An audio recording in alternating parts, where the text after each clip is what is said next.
Hello viewers and my students, welcome to my channel. In this video, I am going to discuss top 30 multiple choice questions from Ode to a Nightingale, the famous poem by John Keats. This is set 4. To watch the other sets, that is set 1, 2, 3 and also the text and annotation of the poem, follow the links given below in the description or press the I button. So let's get started. Number 91. In the previous sets up to 90 MCQs are explained, so this set begins from 91. In publishing poetry, Keats was greatly supported by the options are Leigh Hunt, Milton, Shelley and Spenser. We know Keats was helped and supported by Leigh Hunt, his friend, and his full name is James Henry Leigh Hunt. He was an English essayist, critic and also a poet. He co-founded the intellectual journal named The Examiner. So, Keats was supported by Leigh Hunt. So the right option is A, Leigh Hunt. Next, 92. Away, away, for I will fly to thee. Here, the poet bids goodbye to. The options are hemlock, wine, the bird, opium. This line is from the 4th stanza, and in the 4th stanza, Keats bids goodbye to wine. And the idea is clear, as the poet himself says, away, away, for I will fly to thee, not charioted by Bacchus and his parts. Bacchus and his parts means not by drinking wine. So here Keats bids goodbye to obviously wine. And the means he ultimately adopts is the viewless wings of poesy or poetic imagination, which proves to be strong enough to transport him to the world of the nightingale. So the right option is B, wine. Next, 93.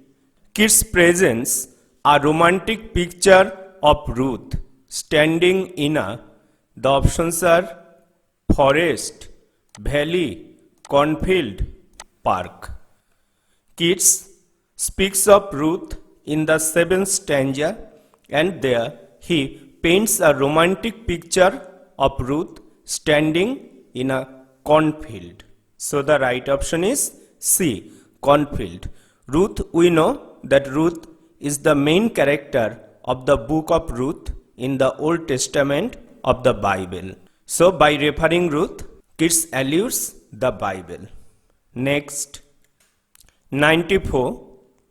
Where youth grows pale and spectre thin and dies. The place spoken of here is, the options are heaven, the world of the nightingale, Hades, the earth. This line is from the 3rd stanza, and the 3rd stanza we know is noted because here Keats paints a dismal picture of the sufferings and sorrows, miseries and afflictions of this earth. In this context, he says, where youth grows pale and spectre thin and dies. That is, young men or young persons also become pale and spectre thin, thin like ghost, and ultimately dies. And the place spoken of is obviously the earth. Because according to Keats, this earth is full of the weariness, the fever and the fret. That's why he wants to get rid of this world, and he wishes to transport himself to the world of the nightingale. So the right option is D, the earth. And rhetorically in this line we find climax, synecdoche and also polysyndeton. Climax because here a series of words, pale, spectre thin and dies is arranged in an ascending order of importance so that the most important one, that is dies, comes last. Then synecdoche, here youth is said but young persons are meant. So abstract for the concrete equal to synecdoche. Then polysyndeton, in this line we find the excessive use of the connective conjunction and. So polysyndeton. Next, 95.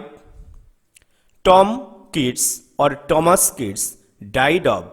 The options are typhoid, cancer, heart disease, consumption. We know that Tom Keats, the younger brother of John Keats, died on 1st December 1818 and he died of tuberculosis or consumption, and the poet himself also died of the same disease. And the untimely death of Tom Keats is mentioned by the poet in the third stanza through the line, where youth grows pale and spectre thin and dies. So the right option is D, consumption. Next, 96. Charmed magic casements opening on the foam. Here we find the allusion of. The options are the Bible, Greek mythology, Roman history, medieval romances. And this line is to be found in the 7th stanza, and here the poet says, the same that ofttimes had charmed magic casements opening on the foam of perilous seas. That is, here the poet obviously speaks of the medieval romances, where such stories are found, that is, princes were made captives by the fairies and they were made prisoner in the castles. So here we find the reference of medieval romances. So the right option is D, medieval romances. Next, 97.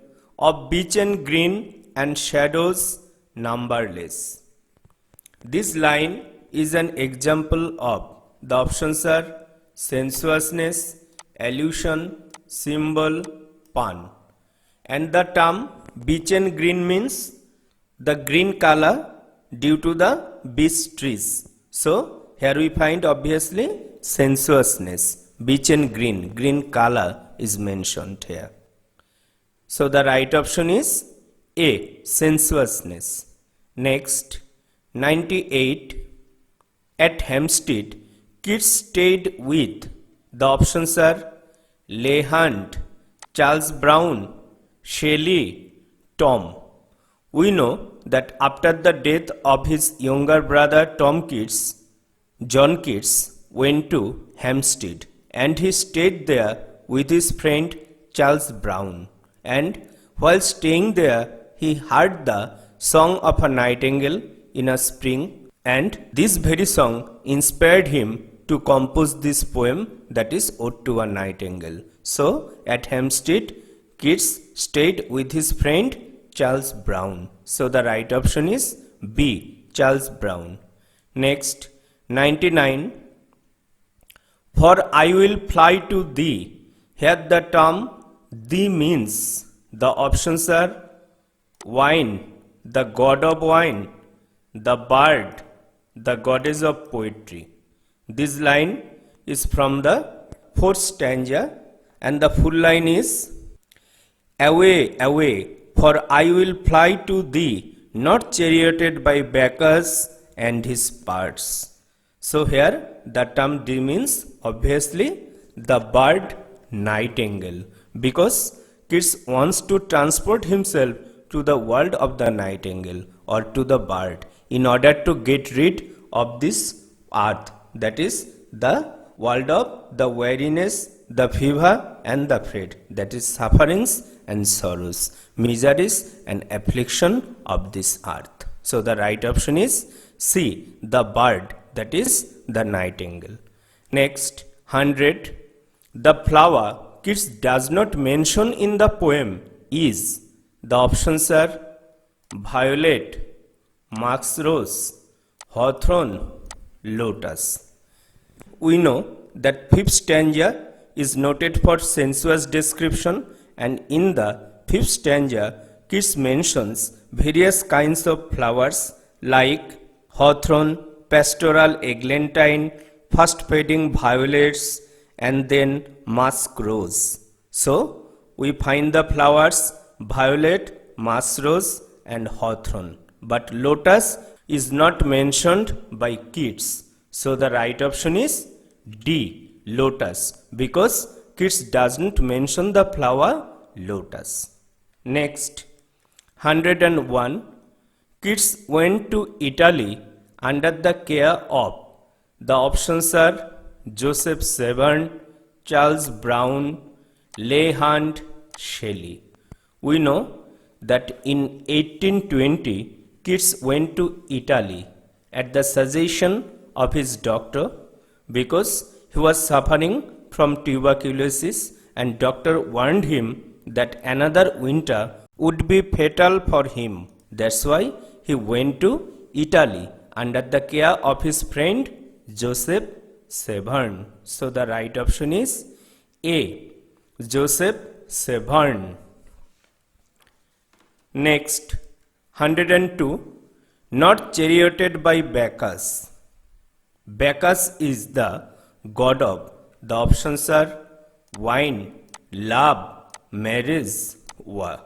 This line is from the fourth stanza, and the full line is not charioted by Bacchus and his parts. Bacchus, we know, according to classical mythology, Bacchus is the god of wine. So the right option is A, wine.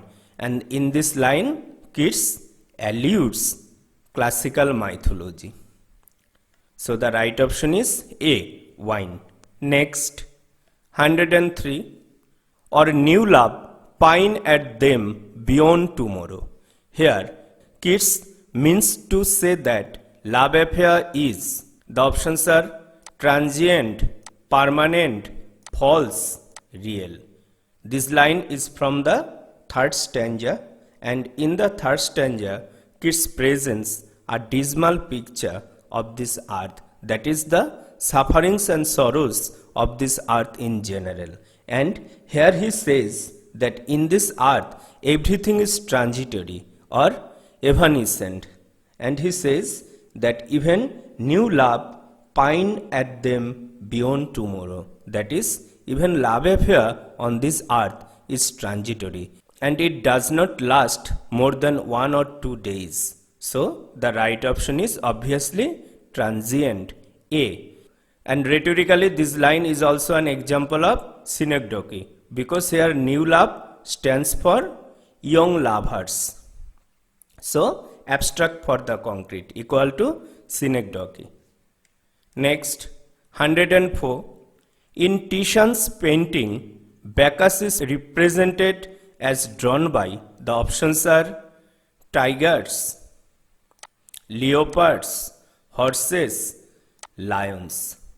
We know that Titian's famous painting Bacchus and Ariadne is preserved in the National Gallery, London, and in that picture Bacchus is represented as drawn by leopards. So the right option is B, leopards. Next, 105. Ruth migrated to Judah with her. The options are mother, brother, mother-in-law, husband.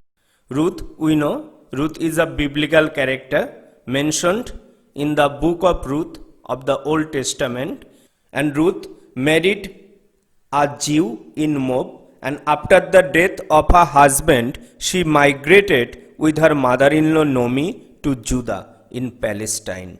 So the right option is C, mother-in-law, because Ruth migrated with her mother-in-law after the death of her husband.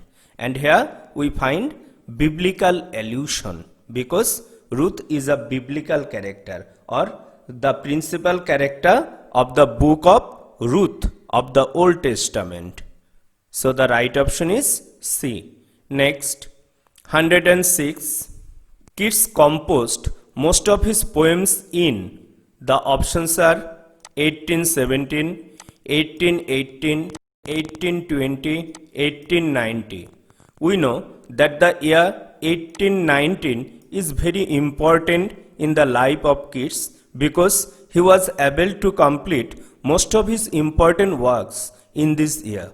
So, the right option is D, 1819. Next, 107. The expression viewless wings of poesy means. The options are magical wings, poetic imagination, powerful wine, wings of fairy. And this expression is found in the fourth stanza, and here Keats says, "Away, away, for I will fly to thee, not charioted by Bacchus and his parts, but on the viewless wings of poesy." That is, here Keats bids goodbye to wine, and ultimately the means which he adopts to transport himself to the world of the nightingale, that is, viewless wings of poesy or poetic imagination, because Keats finds imagination strong enough to transport him to the world of the nightingale, and thus he gives up hemlock, opium, lethe water, and even wine, and ultimately adopts poetic imagination to transport himself. So, the expression viewless wings of poesy means poetic imagination. The right option is B, poetic imagination. Next, 108. The same that oft times hath. Here, that means. The options are the moon, the song, masquerades, the bird. This line is from the 7th stanza, and the full line is, the same that oft times hath charmed magic casements opening on the foam. So, here that means obviously the song of the nightingale, because Keats thinks that the song of the nightingale comforted or charmed the listener, that is the captive princess who were sitting near the magic windows of the enchanted castle. And here, and we find the allusion of medieval romances. So, here that means obviously the song of the bird or the song of the nightingale. So, the right option is B, the song. Next, 109. Though the dull brain perplexes and retards, the march of imagination is retarded by. The options are reason, dullness, imagination, reality.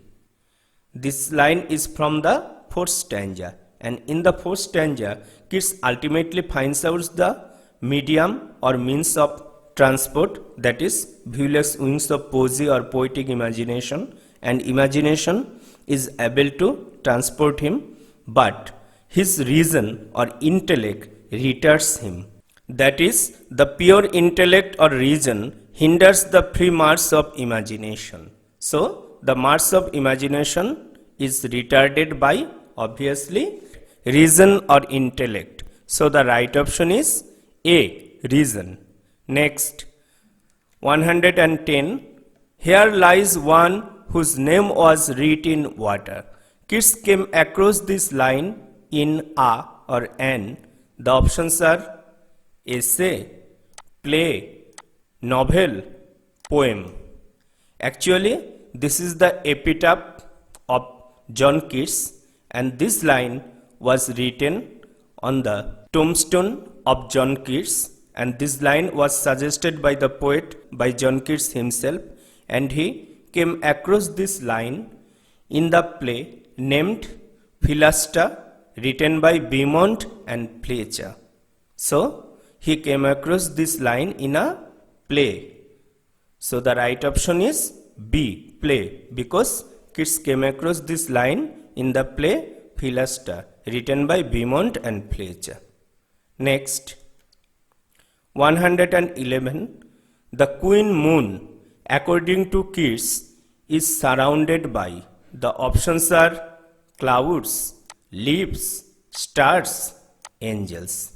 And this expression is found in the fourth stanza, and in the fourth stanza kids presents a beautiful imagery, and here the moon is imagined as the queen sitting on her throne, and the stars surrounding the moon are compared to her attendants. So, according to kids, the queen moon is surrounded by obviously stars, because stars are compared to the attendants, because kids himself says, and haply the queen moon is on her throne, clustered around by all her starry face. So, here the word Fae means attendant. So, the right option is C, stars. Next, 112. By mentioning Ruth, kids alludes. The options are Shakespeare, medieval legend, Greek mythology, the Bible. Ruth, we know, is the principal character of the book of Ruth of the Old Testament, that is the Bible. So, Ruth is a biblical character, and by mentioning Ruth, kids alludes obviously the Bible. So, the right option is D, the Bible. Next, 113. In fairylands forlorn. Here fairylands referred to. The options are the world of the nightingale, lands of the fairies, legendary countries of romance, the sky. And this line is from the 7th stanza. The full line is charmed magic casements opening on the foam of perilous seas in fairylands forlorn. And here fairylands are not the countries where the fairies live, but they are rather the legendary countries of romance. So fairylands refer to obviously legendary countries of romance. So the right option is C, legendary countries of romance. Next, 114. A thing of beauty is a joy forever. This is a famous line from Keats. The options are Lamia, Hyperion, Endymion, Isabella. We know that this line is from Keats' famous work Endymion, published in 1818. And this poem is very important, and Keats dedicated this poem to the late poet Thomas Chatterton. And Endymion is written in the rhyming couplet of iambic, pentameter or heroic couplet. So the right option is Endymion, C, Endymion. Next, 115. Already with thee. Here the poet speaks of. The options are nightingale, imagination, opium, Bacchus. This line is from the fourth stanza, and in the fourth stanza, Keats finds out the means of transport, that is, viewless wings of poesy or poetic imagination, and imagination has transported him to the world of the nightingale. So the right option is A, nightingale, because Keats is already with the nightingale and he is transported by viewless wings of poesy or poetic imagination. Next, 116. And mid May's eldest child, the coming mask rose.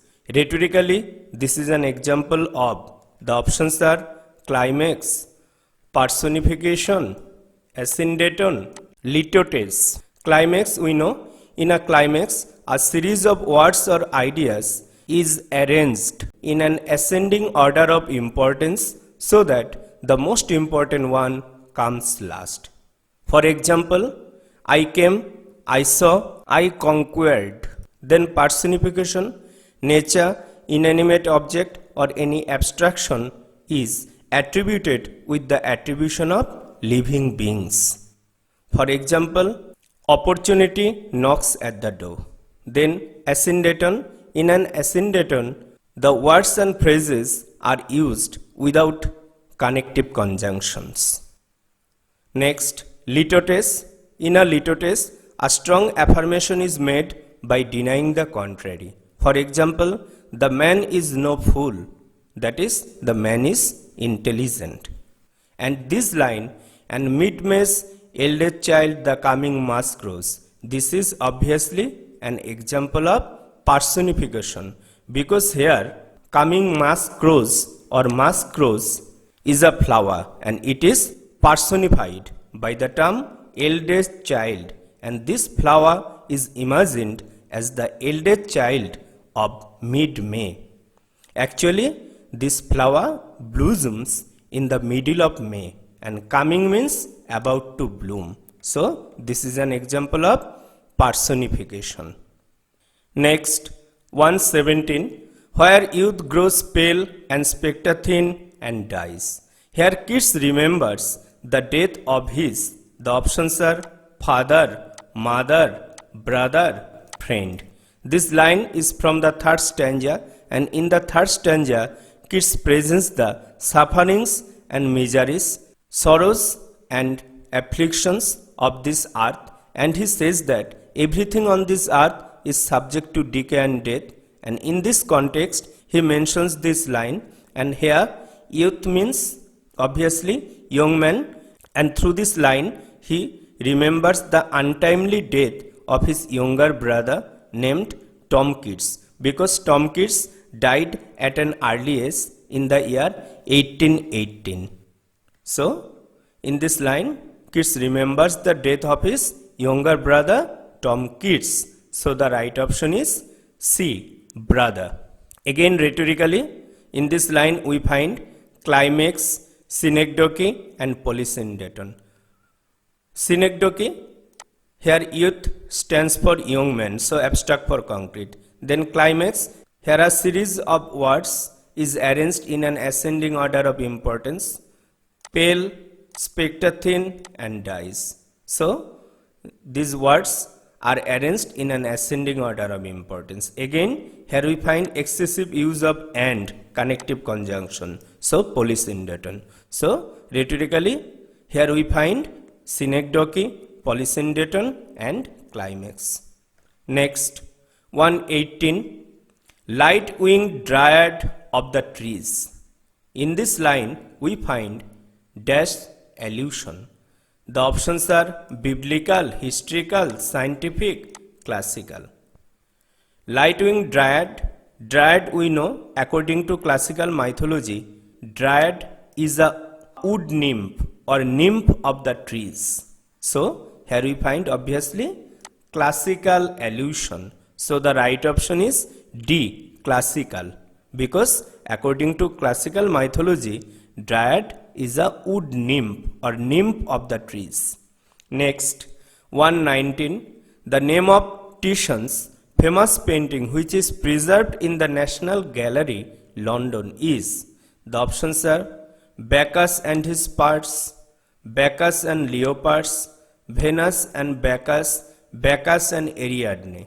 We know that Titian's famous picture Bacchus and Ariadne is preserved in the National Gallery, London, which Keats alludes in the fourth stanza through the line not charioted by Bacchus and his parts. So the right option is D, Bacchus and Ariadne. Next, 120, where beauty cannot keep her lustrous eyes. Rhetorically, this is an example of, the options are simile, pun, alliteration, synecdoche. Simile we know, in a simile an explicit comparison is made between two different things or objects or ideas. For example, I wandered lonely as a cloud. Pun, in a pun there is the duplicity of meaning or sense under the unity of sound. For example, his knowledge about sound is really sound. Then alliteration, in an alliteration the same letter or syllable or sound is repeated at the beginning of successive or nearly successive words. For example, a slumber did my spirit still, and again a faithful friend from flattering foe. Then synecdoche, in a synecdoche the name of one thing is substituted for that of another intimately associated with it. And this line, where beauty cannot keep her lustrous eyes, this is an example of synecdoche. Why? Because here beauty stands for beautiful woman or girl, and beauty is an abstraction, but by this abstraction concrete is meant, because beauty stands for beautiful women or girl. So abstract for the concrete equal to synecdoche. So the right option is D, synecdoche. So completed all the questions.